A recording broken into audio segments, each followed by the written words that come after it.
पा रहा है, कौन था ये अर्तुगरुल गाजी, आखिर इसकी इतनी चर्चा क्यों हो रही है।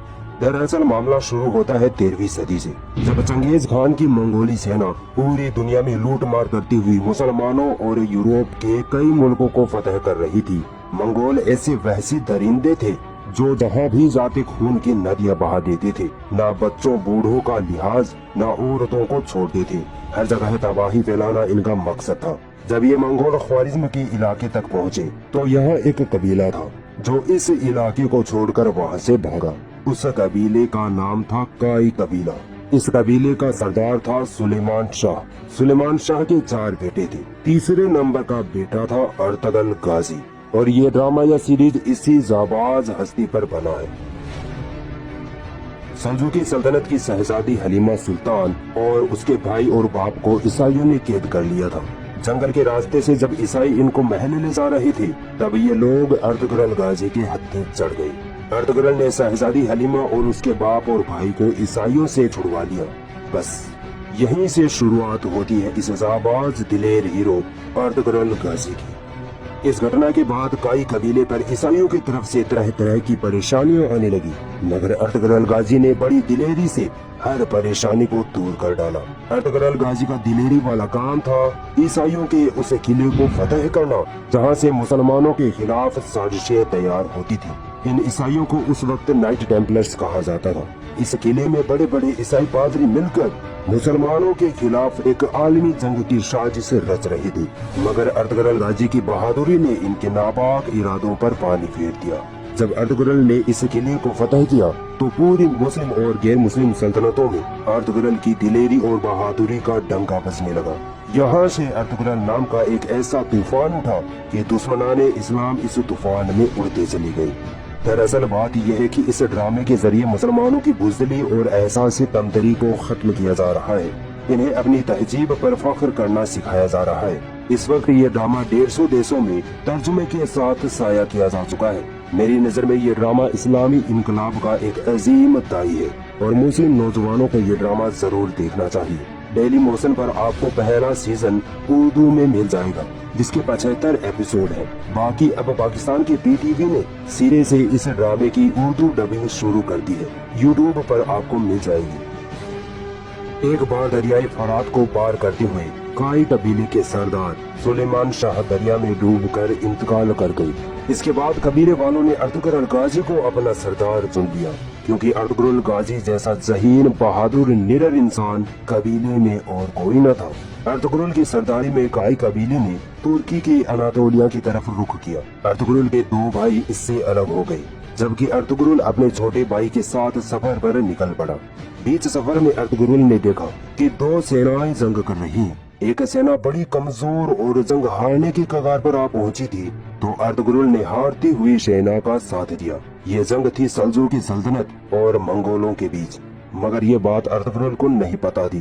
मंगोलों की फौज अलाउद्दीन की सल्जूकी फौज को शिकस्त देने ही वाली थी कि अचानक अर्तुगरुल अपनी 404 बहादुर फौजियों के साथ सल्जूकी फौज में मिल गए और मंगोलों को इस कदर मारा कि मंगोल अपने ही लोगों की लाशें मैदान में छोड़कर भाग गए।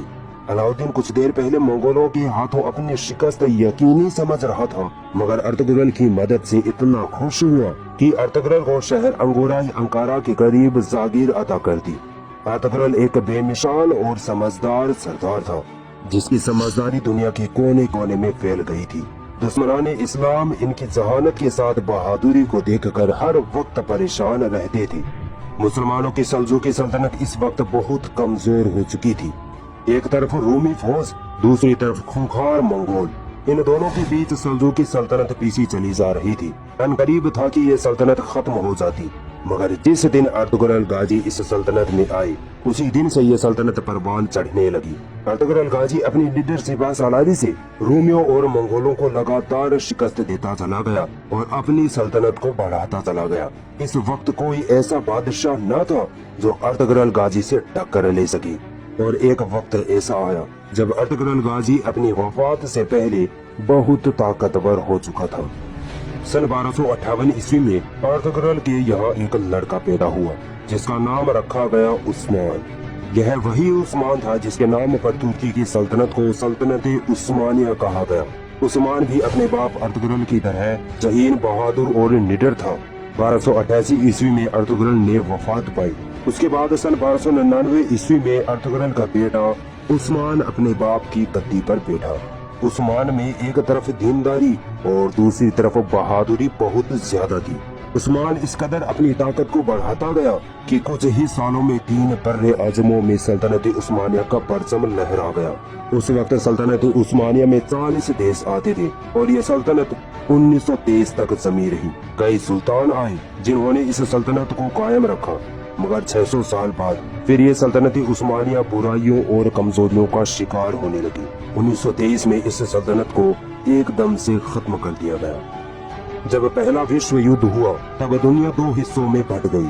ایک طرف کچھ دیش برطانیہ کے ساتھ آ گئے جن میں امریکہ، روس، فرانس آدی تھے، اور دوسری طرف ترکی کے ساتھ جرمنی اور کچھ دیش تھے۔ مگر پھر ترکی کا اس وقت کا جو سلطان تھا ولی الدین، اس کو سازش کے تحت دیش سے نکال دیا گیا۔ امریکہ، روس، برطانیہ نے زبردستی ترکی کے سلطان کو گھیر کر ایک سمجھوتا کیا کہ اگر اپنی سلطنت کو ہم سے بچانا چاہتے ہو تو ہماری شرطیں ماننی پڑیں گی، اور وہ شرطیں تھی یہ 100 سال کا سمجھوتا جسے کہتے ہیں سمجھوتا لوزان۔ اس سمجھوتے کی شرطیں تھیں کہ ترکی کا سلطان استعفا دے، اس کی ساری سمپتی ضبط کر لی جائے گی، خلافت واپس سے قائم کرنے پر پابندی لگا دی گئی، اور سب سے بڑی اور گھاتک شرط تو یہ تھی کہ اب 100 سال تک ترکی اپنی ہی زمین سے تیل پیٹرول نہیں نکال سکے گا۔ ترکی کو تیل یا پیٹرول دوسرے دیشوں سے ہی خریدنا پڑے گا، اور ترکی کی بندرگاہ باسفورس پر بھی پابندی لگا دی گئی، جو کہ ایشیا کو یورپ سے کم ترین فاصلے سے ملاتی ہے۔ اسے عالمی ملکیت قرار دے دیا گیا، یعنی اب کوئی بھی دیش کا جہاز اس بندرگاہ سے گزر سکتا ہے، اور ترکی کسی سے بھی کوئی ٹیکس نہیں لے پائے گا، مانو ترکی کو باندھ کر 100 سال کے لیے کسی کونے میں پھینک دیا گیا ہو۔ امریکہ نے اپنے ایک غلام مصطفیٰ کمال اتاترک کو ترکی کا بادشاہ بنا دیا، جس نے ترکی کو ایک سیکولر دیش گھوشت کر دیا، جس کی وجہ سے ہر طرف بے حیائی، شراب نوشی اور مغربی کلچر عام ہونے لگا۔ مگر اب 2023 میں یہ سمجھوتا ختم ہونے والا ہے، اور جب یہ سمجھوتا ختم ہوگا تب ترکی پہلے جیسا نہیں رہے گا۔